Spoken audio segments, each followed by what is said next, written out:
केव को ब्लास्ट करने पर एक जायंट एलियन निकलता है। फिर कुछ लोग उस एलियन में शैम्पू डालते हैं जिससे वो एलियन बुरी तरह से ब्लास्ट हो जाता है। अब वो एलियन कहाँ से आया और ऐसा कैसे पॉसिबल हुआ? अब इसी के साथ हम कुछ टाइम पहले एक मिटियोर को देखते हैं और वो मिटियोर अर्थ की तरफ ही बढ़ रहा था, एक फॉरेस्ट की तरफ, जहाँ पर हमें एक लड़का दिखाया जाता है और वो वहाँ पर अपने फायर फाइटर्स एग्जाम की ट्रेनिंग कर रहा होता है क्योंकि उसका एग्जाम अगले दिन ही होने वाला था। और ठीक उसी जगह पर वो मिटियोर क्रैश हो जाता है जिससे वो फायर फाइटर बाल बाल बचता है। वो मिटियोर वहाँ पर एक काफी बड़ा होल बनाकर 80 फीट नीचे सीधा एक केव में चला जाता है। नेक्स्ट डे एक यूनिवर्सिटी के दो प्रोफेसर्स, जिनमें एक का नाम हैरी और दूसरे का नाम केन होता है, वो इस मिटियोर की इन्वेस्टिगेशन करने के लिए आते हैं। वो उस केव में आकर उस मिटियोर के पास जाते हैं और उसका सैंपल लेने लगते हैं, लेकिन तभी वो नोटिस करते हैं कि उसमें से एक लिक्विड निकल रहा है, इसीलिए वो लोग उसका भी सैंपल ले लेते हैं। केन जब अपनी लैब में रिसर्च कर रहा होता है तो उसे पता चलता है कि इस लिक्विड में एलियन ऑर्गेनिज्म मौजूद है, यानी अगर कहा जाए तो इसमें एलियन सेल्स पाए जाते हैं और ये टाइम गुजरने के साथ साथ तेजी से बढ़ रहे थे और वो कुछ ही टाइम में खुद को 1 से 2 और 2 से 4 कर सकते हैं। तब केन ये बात जाकर हैरी को भी बताता है और जब हैरी ये देखता है तब तक ये और ज्यादा कॉम्प्लेक्स ऑर्गेनिज्म बन चुके थे। अब ये बात केन को काफी हैरान कर देने वाली थी क्योंकि केन के मुताबिक करोड़ों सालों में होने वाला ये प्रोसेस, या अगर कहें कि एवोल्यूशन, इस लिक्विड में कुछ ही घंटों में हो गया था और ये उनके लिए एक काफी बड़ी डिस्कवरी थी। इसके बाद हम देखते हैं कि वो फायर फाइटर अपने एग्जाम में फेल हो गया था और अब वो एक रिच आदमी के पास जॉब करता है, जहाँ वो देखता है कि जमीन से बहुत सारे छोटे छोटे कीड़े बाहर आ रहे हैं। तभी देखकर वो फायर फाइटर काफी परेशान हो जाता है और वहाँ से चला जाता है। नेक्स्ट डे हैरी और केन अपने साइंस स्टूडेंट्स को भी सर्वे के लिए उसी मिटियोर वाली जगह पर ले जाते हैं और जब वो लोग केव में एंटर करते हैं तो देखते हैं कि मिटियोर के चारों तरफ एलियन मशरूम्स और मॉस उग गए हैं। साथ साथ उन्हें जमीन पर बहुत सारे एलियन कीड़े भी दिखाई देते हैं और ये कीड़े ऑक्सीजन में सांस नहीं ले सकते थे क्योंकि उन्हें ऑक्सीजन में रहने की आदत नहीं है। केन जैसे उनमें से एक एलियन कीड़े को उठाता है तो वो कीड़ा फौरन मर जाता है। अब यहाँ पर मैं आपको बताती चलूँ कि एवोल्यूशन का मतलब आखिर है क्या। एवोल्यूशन का मतलब होता है कि टाइम के साथ होने वाली चेंजिंग्स या फिर डेवलपमेंट जो कि हर लिविंग थिंग्स में पाई जाती है सर्वाइवल के लिए, लेकिन अर्थ पर ये चेंजिंग मिलियन ऑफ ईयर्स में होती है। और हैरान कर देने वाली बात तो ये है कि यही एवोल्यूशन इन एलियंस में सिर्फ चंद घंटों में ही हो रही थी। एक ही दिन में ये खुद को 1 से 2 और फिर मल्टीप्लाई कर रहे थे। इन्हें इस तरह से इन एलियन कीड़ों की तादाद बहुत ज्यादा हो गई थी। उस मिटियोर के चारों तरफ एक अलग एनवायरनमेंट था क्योंकि हमारा एनवायरनमेंट यानी अर्थ का एनवायरनमेंट इन एलियंस के लिए सुटेबल नहीं था, इसीलिए जैसे उस कीड़े को उसके एटमॉस्फेयर से ऊपर लाया जाता है तो वो मर जाता है। फिर वो एक कीड़े को एक जार में बंद करके अपने साथ ले जाते हैं। तब वो देखते हैं कि ये कीड़े स्प्लिट हो रहे हैं, यानी 1 से 2 हो रहे हैं। अब इस जार को लेकर वो अपनी लैब में जाते हैं। तब हैरी केन को ये सब कुछ गवर्नमेंट को बताने के लिए कहता है, लेकिन केन उसे ये कहकर मना कर देता है कि ये हमारी डिस्कवरी है और गवर्नमेंट हमारी डिस्कवरी चुरा लेगी। हमें और रिसर्च करके सारी रिपोर्ट्स और डॉक्यूमेंट्स बिल्कुल तैयार करके रखने होंगे। नेक्स्ट डे हम देखते हैं कि हैरी और केन फिर से उस मिटियोर वाली जगह पर जाने लगते हैं ताकि वो लोग वहाँ से कुछ और रिसर्च कर सके। तो वहाँ जाकर वो लोग देखते हैं कि अब ये एरिया यूएस आर्मी के अंडर है और उन्होंने इस जगह को सील भी कर दिया है। फिर केन वहाँ के जर्नल के पास जाता है। यहाँ पर हम ये जान पाते हैं कि केन पहले आर्मी रिसर्च में काम किया करता था, लेकिन बाद में उसे वहाँ से निकाल दिया गया। अब क्योंकि उन्होंने केन के कंप्यूटर को हैक कर लिया था, इसीलिए उन्हें वहाँ से इस मिटियोर का पता चला था। इसीलिए उन लोगों ने इस जगह को अपने अंडर लेकर उसे सील कर दिया। और इन सब में उनका साथ दे रही थी एक फीमेल डॉक्टर जिसका नाम एलिसन था। तब डॉक्टर एलिसन उन दोनों यानी केन और हैरी से कहती है कि तुम्हें अब तक की सबसे बड़ी डिस्कवरी को छुपाना नहीं चाहिए था, ये तुम्हारी गलती है। तब हैरी और केन कहते हैं कि ये डिस्कवरी हमारी है और हमें इसका क्रेडिट चाहिए, जिस पर जर्नल साफ इनकार करते हुए कहता है कि इस जगह से अब तुम्हारा कोई भी लेना देना नहीं है, इसीलिए तुम इस जगह से दूर रहो और यहाँ से जितने भी सैंपल्स लेकर गए हो उन्हें वापस कर दो।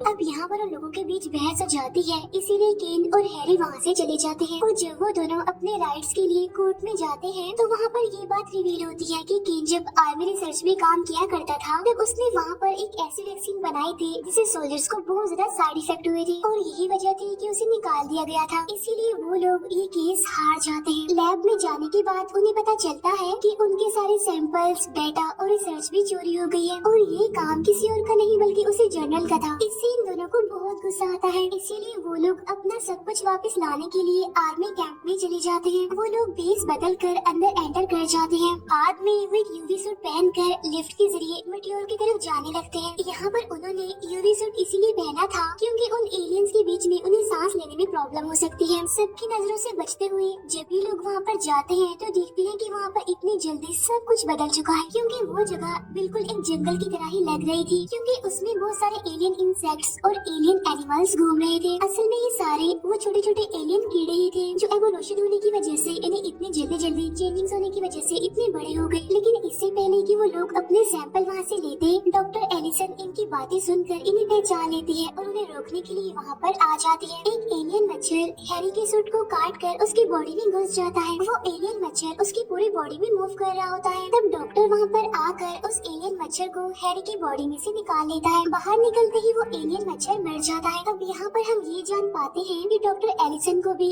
उनकी लैब में चोरी के बारे में कुछ भी पता नहीं होता। अब क्योंकि पहले डॉक्टर एलिसन और केन अच्छे दोस्त हुआ करते थे, इसीलिए वो उन दोनों को अरेस्ट नहीं करवाती। इसके बाद हमें वो फायर फाइटर दिखाया जाता है जो कि उस अमीर आदमी के घर में चल रही पार्टी में ड्रिंक सर्व कर रहा होता है।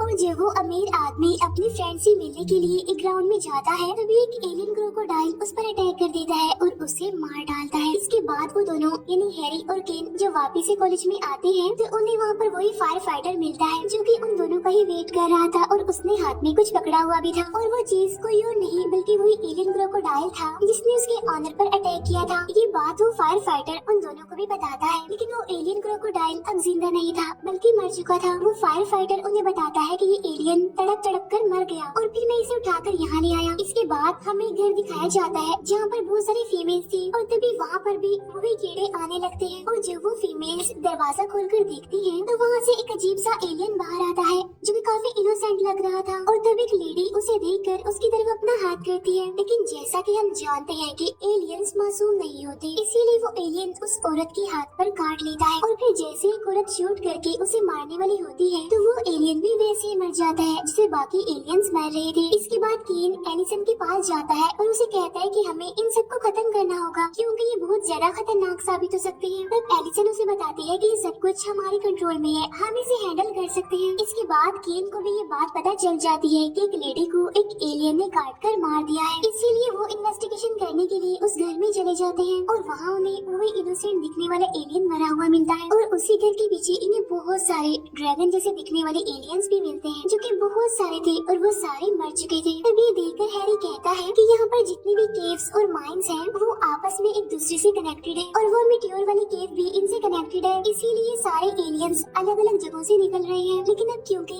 ये हमारे एटमॉस्फेयर में सांस नहीं ले सकते, यानी ये हमारे एनवायरनमेंट में रहने के आदी नहीं है, इसीलिए ये केव से बाहर आते ही मारे जाते हैं। और तभी वहाँ पर एक एलियन ड्रैगन उठता है और वो एक अंडा उगलकर मर जाता है। उस अंडे में से सेम वैसा ही एलियन ड्रैगन निकलता है। ये वाला एलियन ड्रैगन हमारे एटमॉस्फेयर में सांस ले पा रहा था। इसके बाद वो वहाँ से उड़ जाता है और वहाँ से उड़कर वो सिटी के एक मॉल में चला जाता है। वहाँ जाकर वो तबाही मचा देता है और लोगों पर अटैक करने लगता है।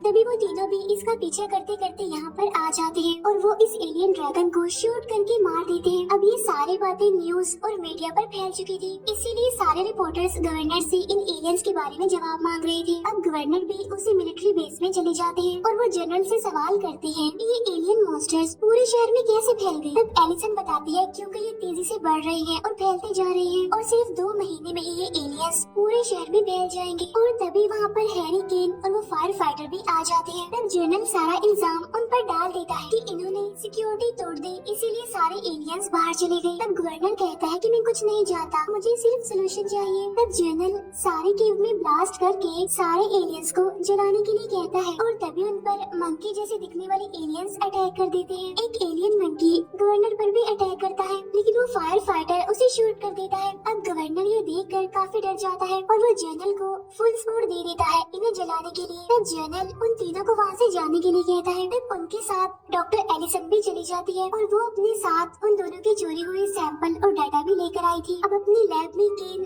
उसी लिक्विड को देख रहा होता है और सोचता है कि अभी तक ये क्यों नहीं बदला। और तभी हैरी अचानक से एक जलती हुई तीली को उस लिक्विड में फेंक देता है, जिससे वो लिक्विड अपने साइज से बहुत ज्यादा बढ़ जाता है। अब केन को इनकी एवोल्यूशन का पता चल जाता है, यानी आखिर ये कैसे और क्यों इतनी तेजी से बढ़ते जा रहे हैं। असल में वो चीज हीट होती है। वो कहता है कि जब तक मीटियोर स्पेस में था वहाँ पर कोई भी हीट नहीं थी, लेकिन जैसे ही वो अर्थ के एटमॉस्फेयर में एंटर हुआ तो एक्सट्रीम लेवल की हीट की वजह से एलियन डीएनए एक्टिवेट हो गया और तभी से इनका एवोल्यूशन स्टार्ट हो गया। अब क्योंकि ये लिक्विड अभी तक फ्रीजर में था, इसीलिए उसे कुछ भी नहीं हुआ। और अगर ये भी हीट वाली जगह पर होता तो इसका भी एवोल्यूशन हो जाता। तब वो लोग समझ जाते हैं कि हीट इन एलियंस को और ज्यादा स्ट्रॉन्ग करेगी। एलिसन ये सब कुछ बताने के लिए जर्नल को कॉल करती है, लेकिन जर्नल उसकी कॉल को इग्नोर कर देता है। तब केन पीरियोडिक टेबल देखकर अंदाजा लगाता है कि जैसे कार्बन हमारे लिए जहर होता है, वैसे ही सिलेनियम इन एलियंस के लिए जहर होता है। तब केन को दो स्टूडेंट्स बताते हैं कि शैम्पू में सिलेनियम पाया जाता है। तब यहाँ पर उस फायर फाइटर को एक आइडिया आता है। वो एक फायर ट्रक का अरेंज करता है और उसे शैम्पू से फुल भर देता है। इसके बाद वो उसी केव की तरफ जाने लगते हैं। अब जैसे ही लोग शैम्पू को पंप करने के लिए उस केव में एंटर करते हैं तो उससे पहले ही जर्नल वहाँ पर ब्लास्ट करवा देता है, जिससे वही होता है जो होना नहीं चाहिए था, क्योंकि तब वहाँ से एक काफी बड़ा जायंट एलियन निकलता है और वो भी एवोल्यूशन होने के लिए यानी सेपरेट होने के लिए बिल्कुल रेडी था। लेकिन डिवाइड होने से पहले ही उन्हें इसे मारना होगा। वो लोग फायर ट्रक लेकर जायंट एलियन के नीचे जाते हैं और एक होल के पास ट्रक रोक देते हैं और तब उस होल के पास एक सीढ़ी लगाकर केन और हैरी उस पर चढ़ जाते हैं। अब वो शैम्पू को उस जायंट एलियन के अंदर पंप करने लगते हैं। तब थोड़ी देर गुजर जाने के बाद उस जायंट एलियन में हलचल होने लगती है, इसीलिए एलिसन उस ट्रक को जल्दी से उस जायंट एलियन से दूर ले जाती है, जिससे वो पूरा एलियन काफी बुरे तरीके से ब्लास्ट हो जाता है। तब गवर्नर इन सभी को पूरी मीडिया के सामने अप्रिशिएट करता है और उन्हें वहाँ का हीरो भी कह देता है। उस फायर फाइटर को चीफ बना दिया जाता है और जर्नल को डिमोशन करके एक सार्जेंट बना दिया जाता है और यहीं पर ये मूवी एंड हो जाती है।